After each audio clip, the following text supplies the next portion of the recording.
What was the reaction in Belfast when you took the movie back there? Thankfully positive, Oh yeah, that wouldn't no, have been good mate, otherwise. it would be. There's no industry people there, there's no like film people, there's no critics there. It's just normal, hardworking people from that place, and we had them in mind the whole time we were making this thing.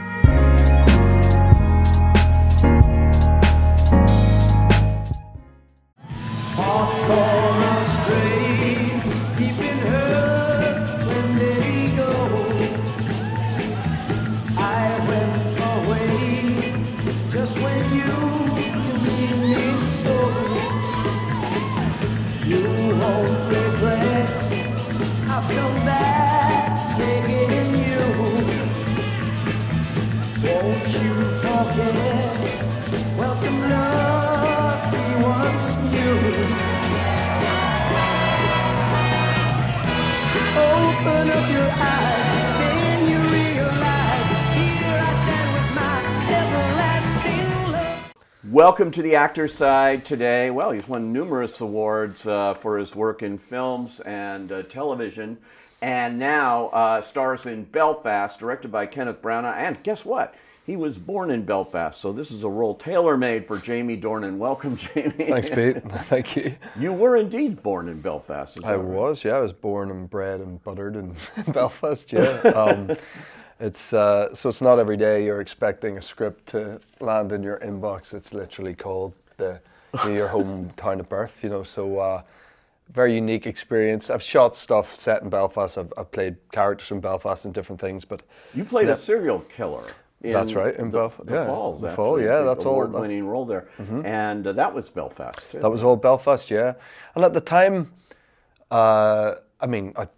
it was successful, that show, for many reasons, but I think it was refreshing for people that there was something set in Belfast that wasn't directly involving the Troubles, Like, it wasn't like a joyful story. Obviously, I'm a serial killer, it's dark content, but people were pleased that it wasn't just all about this conflict that raged on for 30 years. And I think similarly with Belfast, while the beginnings of the conflict are a part of it, certainly, it's very much about the family and how normal family are affected by that. And I think, again, that's sort of a different lens on that part of the world. And I think certainly people from home appreciate that. Yeah. Now, you were born after the period depicted in this film, obviously 1969. But what part of that can you relate to, having come from Belfast? Yeah, I mean, I was born in 1982, so I was born 13 years into a 30-year conflict, so kind of bang in the middle of it. It probably only later in life did I start to look into the sort of and gain an understanding of the origins of it. I grew up in a world where it was just happening. It was in the throes of it. There was a civil war on from when I was born to when I was 16, and then lived in a post-conflict society from there. And because it's just happening and you're so young, you're just taking it for granted. And it's not until you're older, there's been peace brought in 1998, that you're able to start looking back at it with, a bit of hindsight and age. And I was about to say wisdom. I definitely didn't have wisdom, but you want to sort of garner an understanding of why we ever got ourselves in that position. So, I've obviously done a lot of work on that, and I've discovered a lot through my own work with that, and particularly with this, and seeing it through the eyes of a 9-year-old boy and how that affected just like kids who didn't ask for it. They didn't ask to be wrapped up in any of this sort of mayhem. So that was an eye-opener for me. It's amazing. It's about family. This is really about family. It's also about being a father. Yep. You sadly actually lost your father earlier this year. Yep. I think due to COVID. Yep. Right? Yeah, I did. Yeah. So this is the first movie that's come out, and it's interesting that you're playing a father, and it's dealing with a lot of that stuff you must be thinking about. Constantly, yeah. It's crazy. This is such a personal movie, obviously to Ken, because it's based on his own true life story. But very personal to me, being from Belfast, very personal to Kieran Hines, being from Belfast, Katrina being from, Ireland and, close to Belfast, little Jude Hill, who's from just outside Belfast, a lot of the cast. But also, I've just a full lineage of Belfast men in my family. Often the women in my family were from the sort of countryside outside Belfast, but my dad was from Belfast, his dad was from Belfast, his father before him was from Belfast. So it's this long lineage of it, Wow. So the fact that this is the first thing that's come since my dad passed, and he was very proud and aware that I was doing this job with these caliber of personnel involved in as the filmmakers, and Judi Dench and the like. So it's at least we got that. At least it kills me that he doesn't get to see the finished product, and and particularly the early response we've had to it, and to have been there. We did a screening of it in Belfast, last week, and obviously he missed all that. But I'm appreciative that at least he knew it was happening, and he knew it was in good hands, and it would have been an important story to my dad too. This is very much part of his history. He was 21 in 1969 when the conflict kicked off, and he was a medical student living right in the heart of West Belfast, where the main sort of epicenter of all the trouble was, and so it would have been a very interesting watch for him. What was the reaction in Belfast when you took the movie back there? Thankfully positive, Oh yeah, that wouldn't have been good. Mate, it would be, Jesus, I mean, we just care so much what the people of Belfast think about it, We have taken this film to different parts of the world, starting with just Ken and I at Telluride back in September, and TIFF, and right off the bat, we got great response, and people said lovely things, including yourself, and we've been riding that wave, and it's been beautiful. But the screening that we really cared about was the one in Belfast. There's no industry people there. There's no film people. There's no critics there. It's just normal, hardworking people from that place.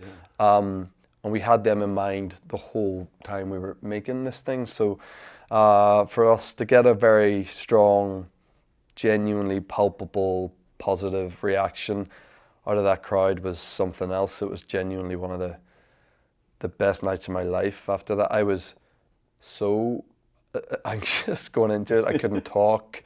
Not like me. I like to chat, but I'm always a wee bit nervous going into any of those situations. Sure. But that was a different thing. My wife just kept saying, "Are you okay?" Do I need to be worried about you? Because I had in my family round in my hotel room before I went out, and it was meant to be this sort of celebratory moment, and I couldn't speak. I was just in a very quiet place, and I don't think I spoke for about 45 minutes until I was suddenly on the red carpet being asked questions about it. So I just couldn't relax until I knew that it was going down well, and it felt early on. I was like, oh no, people are into this, and it means so much. And the reaction after we get up in a big, huge show of appreciation and standing ovation and everything, I was like, okay, now we can relax, and then I could really relax and enjoy my night, and had a brilliant night. Yeah. Do you watch yourself on screen and all of that, or? I don't, yes. I mean, listen, usually when I'm doing press, I'll have needed to see it once, Right. at least, so I'll ask for a screener or something if it's not, if it's not too much hassle, and I'll sometimes see an early cut of something if the press is coming early, long form press. With this, I've seen it more than I've seen anything else. I feel like Ken often will sit through and wants to get that, initial true feedback from the audience. So particularly when it was just him and I at the beginning of this journey, when we're showing it to people, I didn't want to be the one, when he was going to sit through of me going, I'm just going to go and have dinner somewhere. So I was like, I'm going to sit through these and get a sense of how the audience are responding. So I think I've sat through this 4 times, but I don't think I will again, because it won't get better than Belfast. It just won't. It can't. There's nowhere else we could show it that'll mean more, So I think I'm done seeing it now. The first time you see it too, Katrina and I watched it together in a small screening room in Belfast with Ken. Katrina and I were joking about this yesterday. I mean, the first time you watch it, you're just going why is my eye doing that? Like, is anyone else noticing my nose that shape? It's my voice really that it's that sound to it. Do I consider another career path? I mean, that's honestly, you're just riddled with this self-doubt. Aren't most actors like that? Yeah, I believe they are. I believe they are. I think that's a real common sort of misunderstanding of, you obviously know because you're in this world, but I think people from the outside believe actors to all be crazy, confident people and like, have real ownership of how they present themselves and talk and move and their posture. And I think it's really far from that, and that's why we end up like spending our lives and careers hiding into these other characters that we're forming that are hopefully not that close to us. Sometimes they are, and that can bring an uncomfortableness with it. But that idea that we're all like super confident, and also often when you're seeing actors talk from the outside world, it's on like talk shows or whatever, where you are trying to be this best version of yourself and you're really doing your most sort of showmanship kind of performance. But the reality is we're all riddled with anxiety and self-doubt. So definitely that first initial viewing of anything, you can't enjoy it. You can't, you just go, yeah. I have to say with you, you started off as a model, very famous, all over the place. Billboard, you could not escape yourself, probably. Driving down a street, you're probably on a billboard or something. Yep, there's a bit of that. And then, of course, 50 Shades of Grey took you to another level of celebrity as well, where people are talking about you and everything. What's that like? What's that level of fame like? And how does that affect you as an actor? I think you just try to turn it off. Close yourself off to it as best you can. I think where I come from, and in all of Ireland, we are not good at self-praise, self-promotion. There's a lot of sayings in Ireland like, don't lose the run of yourself, don't be getting ahead of yourself. They don't like to see it back home. They don't want to see someone succeeding and being very pleased with the fact they've succeeded. It doesn't go down well. Trust me, it doesn't go down well. There's a strong sense of that. That's just a known thing amongst people from the island. We will turn our backs on people who are very pleased with their own successes. So I'm very mindful of that. I think that made me, try to not embrace it in a big way, be grateful for all that and whatever that attention is, but not play up to it. And not, I was never on social media in those years that all that was happening. I feel very fortunate that when the proper sort of attention came off the back of the 50 Shades, probably from the casting announcement onwards, I became a father 3 days before we started shooting the first movie. And we've had 3 kids in that period of time. So this whole other massive shift was happening in my life that was taking over all my energy. Wow. And, I was becoming a dad, and we were starting this family. We've now got 3 girls. And that was running parallel with also this like sort of notoriety thing through my work.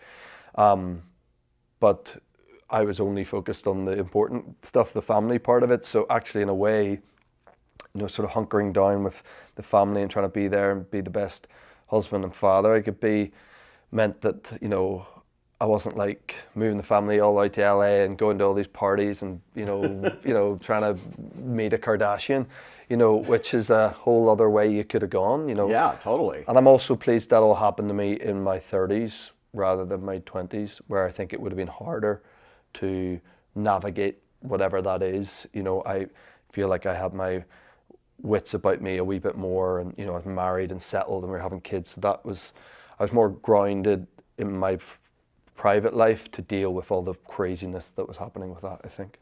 Yeah, and now you're becoming, I've told you this before, but it's like every movie lately, there's some kind of musical number you're involved in. Yeah. From Wild Mountain Thyme, which is a wonderful movie and a great comic performance by you, by the way. Thank you. And then Barb and Star go to Vista Del Mar. You just go for it with your number, and you got a lot of praise for that from critics. Yeah, I think he had to go for it for that one particularly. There's no holding back on Edgar's Prayer. It was such a heightened and somewhat ridiculous moment in this pretty heightened and ridiculous film that luckily a lot of people loved and I loved, and what an experience that was working with those girls. It was incredible. But yeah, it's a funny thing, Pete. It's like, you know, I always say, like, I can sing a bit. You know, a lot of actors can sing a bit. You know, it's a thing. If you find yourself performing for a living, chances are you can kind of do a bit of everything.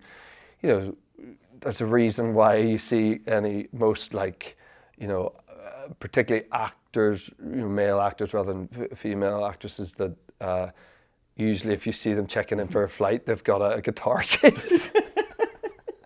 You know, there's a dreaded, like, oh God, you know, Right. what this guy's going to be knocking out, bringing the guitar out round at one of the whoever's temporary flat they're in when they're shooting apartment they're in when they're shooting. That is just a thing, you know. A lot of actors, I think, are quite musical. So I've always been able to sing a bit, and then it somehow just crept into the work a little bit. You know, the cat got out of the bag a bit, and I don't know how to get it back in the bag, but I'll Not try. now. It's out. Well, It's maybe, I there, know. you know. Yeah, I'll see. And it's fun too. It is fun, and it's a different muscle. It's a different thing to exercise and to play with, and you know, I wouldn't ever want to, and nor do I think I have the voice or the talent or anything. But I wouldn't want to then just now go off and only do things that I sing in or musicals or anything. It doesn't really have a great. I'm not saying I wouldn't do one, but I wouldn't want to, you know, that be my thing. I don't think. I care too much about doing the quieter stuff as well, you know. So, but look, it's a nice element of it to get to do that sometimes, you know. It's so great. You know, you were, before we go, I just want to mention what you feel about this. The Irish Times rated you the number 32 on the list of Ireland's greatest actors of all time. And you're young. So you're 32 already. Okay. You know. I've never heard that stat. I'll take that. I'll take that. That's all time. That's every actor that's wow. ever come from Ireland. Wow, that's amazing. Who was one? Liam Neeson? Yeah, probably. Probably. I don't know. Let's just give it to him anyway. Should it be? It would be probably be him. No, that was probably Saoirse. I'd imagine it's Saoirse. Or she's certainly up there. Yeah, look, that's cool. And you know, I think an important thing for me, being from that island, is I've been lucky enough so far, as you say, with The Fall and a couple other things, and Wild Mountain Thyme and this, and with Belfast, to play characters from Ireland. I really want to make sure that is something that's consistent throughout my career. I would never want to move away too far from, you know, of course I've played loads of American characters too, and different parts of England and Czech. I've done quite a lot in the last, you know, 10 years or whatever. But I will always want to play characters from Ireland. It means too much to me. So, you know, hopefully if I keep doing that, maybe I'll work my way up into the 20s of that list. We'll wait for that. I think you will. Jamie Dornan, thanks so much for joining us on The Actors. Thanks, Pete. Cheers, man.